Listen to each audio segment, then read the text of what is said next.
Welcome to my channel guys. स्वागत है आप लोगों का मेरी शाइनी। सो गाइस, आज हम under valued artificial intelligence stocks के बारे में बात कर रहे हैं। फिलहाल तो जो लिस्ट निकल के आई, काफी सारे अंडर वैल्यूड स्टॉक्स है। कैल्टेन, जेंसर टेक्नोलॉजी, सिएंस, एक्सॉफ्ट और सेल फाइनेंशियल हो गया, Bosch, happiest mind technologies, RateGain travel tech, Tata Elxsi और Apple India and persistent systems. So guys, ये कंपनियां सारी ही अपनी सेक्टर में बहुत ही उम्दा कंपनियां हैं, लेकिन टोटल 5 ऐसी कंपनी है जो मैंने सिलेक्ट की है और उन पे आज मैं आप लोगों से डिस्कस करने जा रही हूँ। सबसे पहले इस कंपनी है कैल्टेन, जिसके बारे में मैंने पहले कभी वीडियो नहीं बनाया, कैल्टेन टेक सॉल्यूशंस। फिलहाल तो आज के दिन के अंदर काफी अच्छी एक तेजी देखने को मिल रही है, 5.5% से ऊपर जाता हुआ देखने को मिल रहा है। एंड पिछले 5 दिन में देखोगे एक अच्छा सा बूम बना हुआ है। 7 अक्टूबर से लगभग 14% तक ये स्टॉक चढ़ चुका है। ठीक है, कैल्टेन टेक सॉल्यूशंस के बारे में बात करूं तो कैल्टेन टेक एक ग्लोबल आईटी कंसल्टिंग और डिजिटल ट्रांसफॉर्मेशन कंपनी है। ये company software development, digital commerce, enterprises, mobilities and आप ये कह लीजिए क्लाउड कंप्यूटिंग, डाटा एनालिस्टिक और इंटरनेट ऑफ थिंग्स जैसे एरिया में सर्विसेज प्रोवाइड करती है। कोर बिजनेस देखा जाए तो उसका लगभग डिजिटल ट्रांसफॉर्मेशन, एआई के अंदर, क्लाउड कंप्यूटिंग के अंदर, एंटरप्राइज रिसोर्सेज प्लानिंग के अंदर देखने को मिलता है, जिसको आप ईआरपी कहते हो। गाइस, अगर देखूं तो लगभग ये स्टॉक जो है 2016 में आया है, 107 में। तब से अगर आप देखोगे इसमें काफी डाउनफॉल भी आया था। लगभग यहाँ से अगर हम कैलकुलेट करें ना, यहाँ से आप देखोगे 91% तक ये स्टॉक टूटा था। 2020 के बाद आप ये कह सकते हो इसके अंदर एक बूम आया है। ठीक है, और अगर मैं यहाँ से इसको कैलकुलेट करूँ तो आप देखोगे 5 साल का डाटा देख लीजिए, 773% तक का काफी अच्छी एक तेजी हमें देखने को मिली है। सो पिछले 6 मंथ की बात की जाए तो लगभग 46% तक का रिटर्न देखने को मिलता है। ठीक है, मतलब 2020 के बाद से ये स्टॉक चढ़ा है। चलिए थोड़ा सा इसकी फंडामेंटल पे नजर डाल लेते हैं। इंडस्ट्री भी 38 है, स्टॉक भी 20 में, इट मींस ये अभी आपको अंडर वैल्यूड मिल रहा है। और इसमें आरओसी आरओई काफी ज्यादा अच्छे हैं, 15 भी देखने को मिलते हैं। प्लेज है 16%, ये देखने को मिलता है। एक नेगेटिव थोड़ा सा ये क्रिएट कर देता है इम्पैक्ट। इन्वेस्टर होल्डिंग की बात करूं तो गाइस, प्रमोटर्स की होल्डिंग यहाँ पर कम हुई है।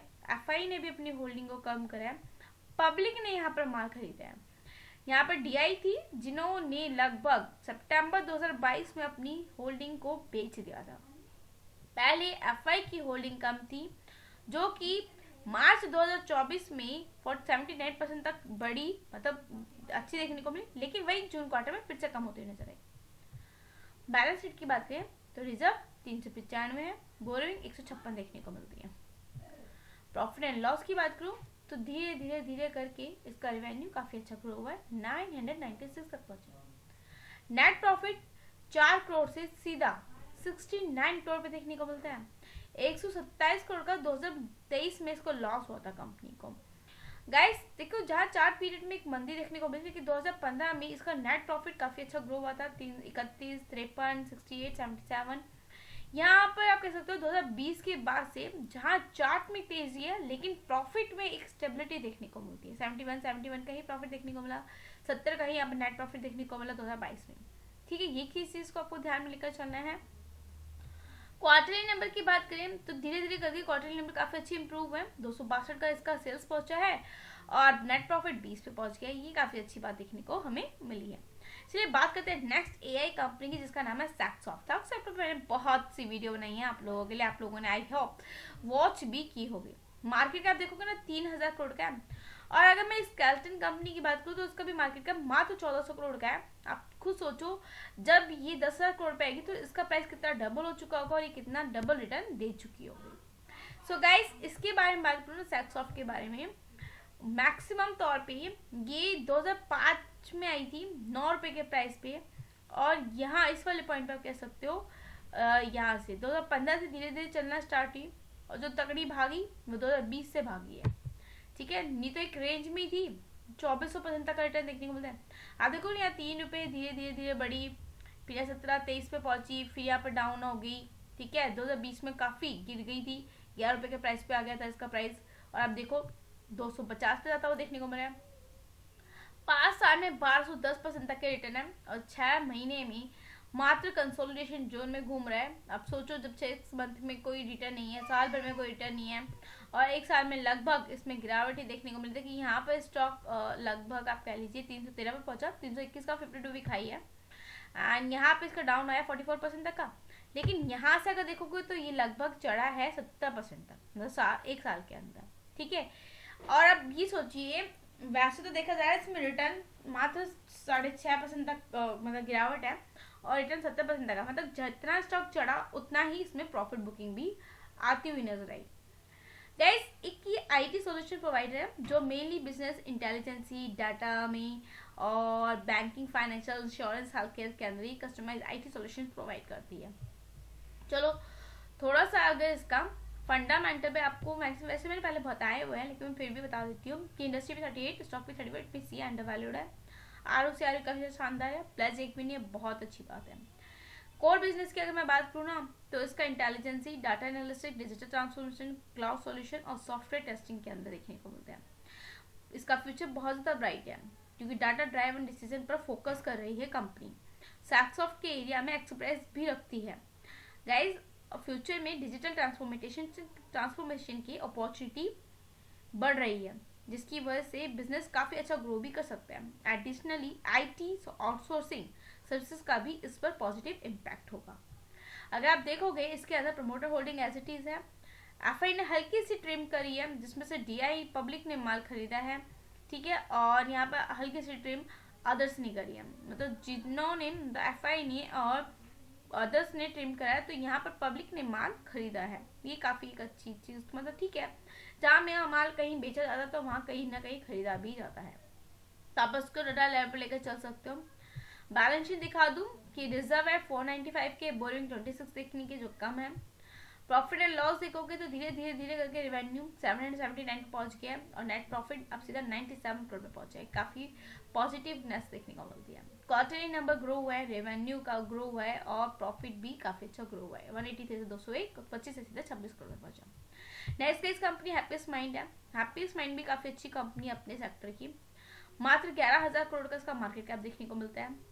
अगर आप देखोगे मैक्सिमम ये अभी 2020 में आई थी, 2020 में काफ़ी अच्छी चढ़ी, 294%, 300% तक का करंट मोटे रिटर्न थे। उसके बाद यहाँ से गिरी है, 2021 के बाद से इसमें आया डाउनफॉल, लगभग आप देखो 45% तक का, ठीक है, एंड एक साल में 4% तक की गिरावट है। आप यहाँ से देखो ये अपने हाई से गिरा है, ये लगभग 15%।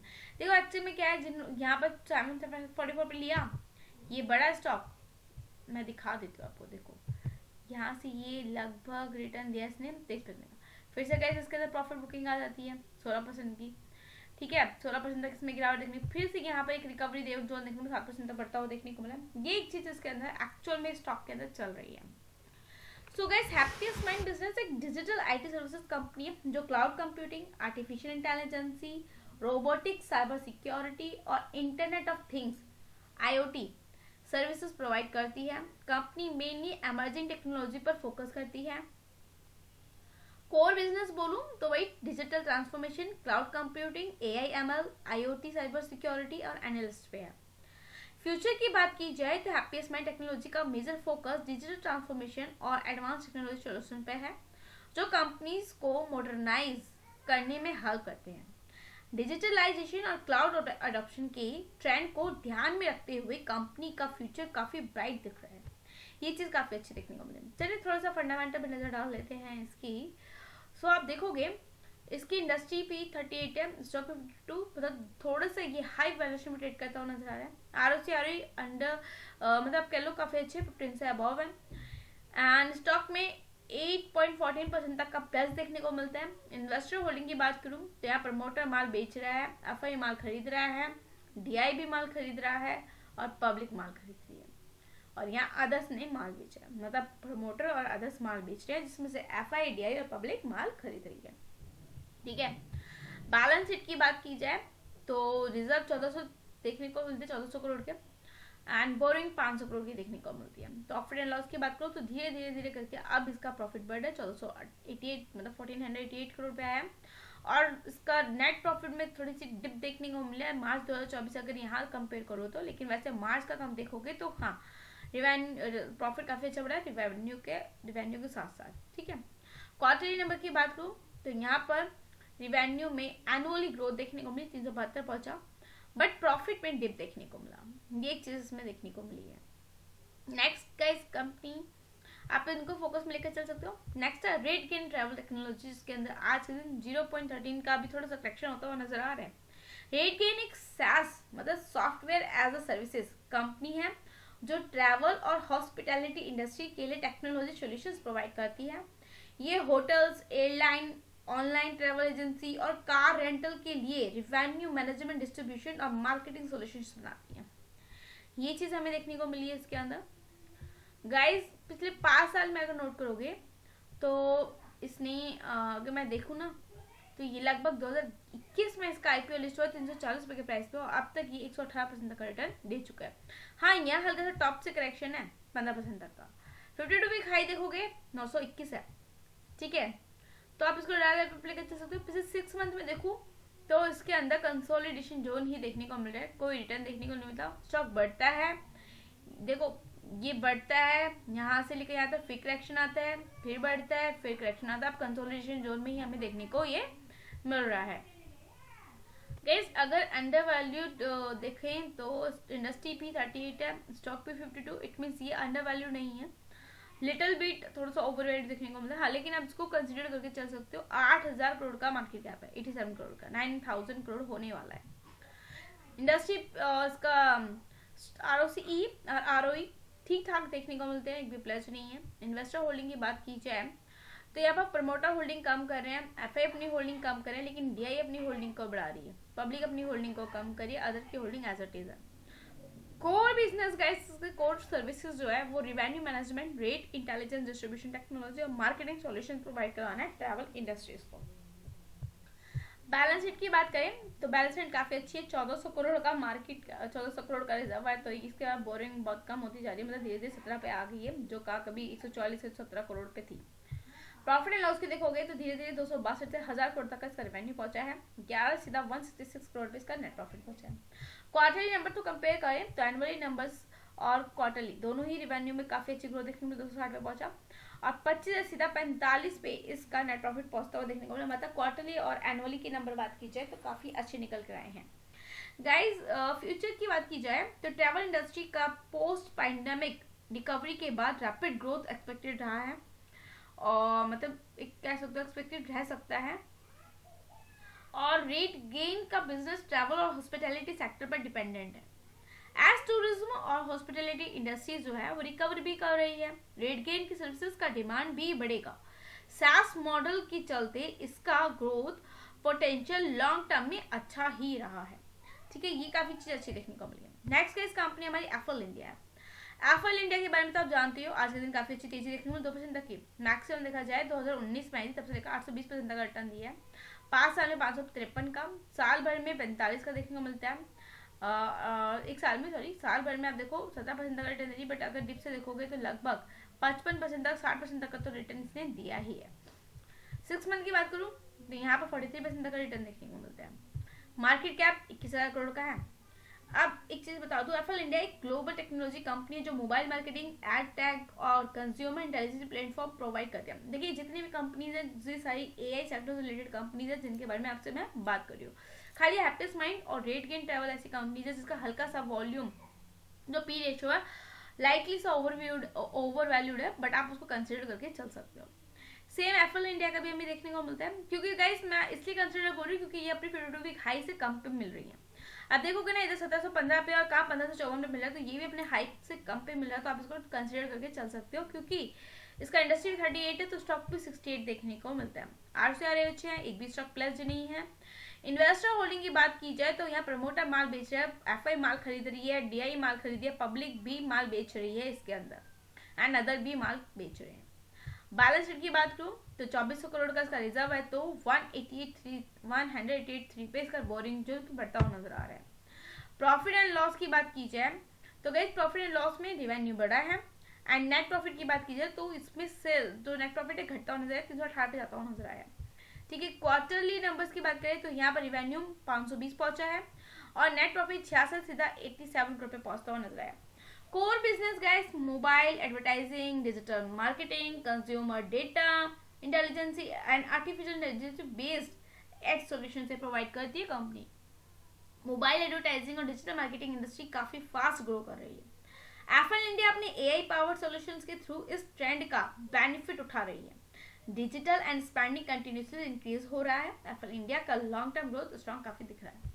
सो गाइज मैं आप लोगों को एक चीज बताऊं, पता है क्या एक्चुअल में क्या है, ये कंपनी जितनी भी है ये अपने अपने सेक्टर में काफी अच्छी है, काफी अच्छा इनका फ्यूचर भी प्रोमिसिंग है और काफी अच्छी फास्ट ग्रोइंग भी है।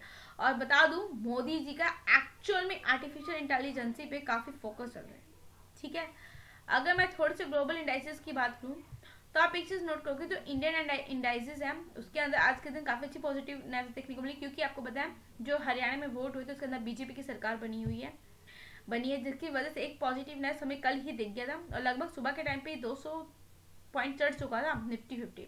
फिर से करेक्शन प्रॉफिट बुकिंग आप कह सकते हो देखने को मिल रही है। एंड ग्लोबल इंडाइसेस की अगर बात की जाए जो कि मोस्ट इंपॉर्टेंट हो जाती है, जिसके अंदर गिफ्ट निफ्टी में लगभग 108 पॉइंट ही चढ़ा हुआ है, डाउ फ्यूचर में गिरावट देखने को मिली है, बट नैस्डैक और डाउ जो कल क्लोज हुए थे, आईटी कंपनी 260 पॉइंट से क्लोज हुई, डाउ जोन 126 पॉइंट से क्लोज हुआ।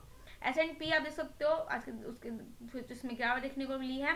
ठीक है, एंड वही बात की जाए नेकेई की मार्केट में लगभग 340 पॉइंट तक की एक अच्छी पॉजिटिवनेस देखने को मिली। हांगकांग में गिरावट आ गई, जो कि सुबह तक मॉर्निंग में काफी अच्छा पॉजिटिवनेस देखने को मिल रहा था। जर्मनी की मार्केट गिरी हुई है, यूके की मार्केट भी डाउन है और फ्रांस की मार्केट के इंडाइसेस भी डाउन देखने को मिलते हैं। और गाइस सबसे बड़ी इंपॉर्टेंट खबर कि आज आरबीआई का एमपीसी का डाटा मतलब रेपो रेट का डाटा आने वाला है, तो उससे रिलेटेड जो भी अपडेट होगा मैं आप लोगों को अपनी इस वीडियो में दे दूंगी। सो गाइस चैनल पर नए हो तो लाइक एंड सब्सक्राइब करना मत भूलिएगा। Good bye guys, thank you, मिलेंगे नेक्स्ट वीडियो में।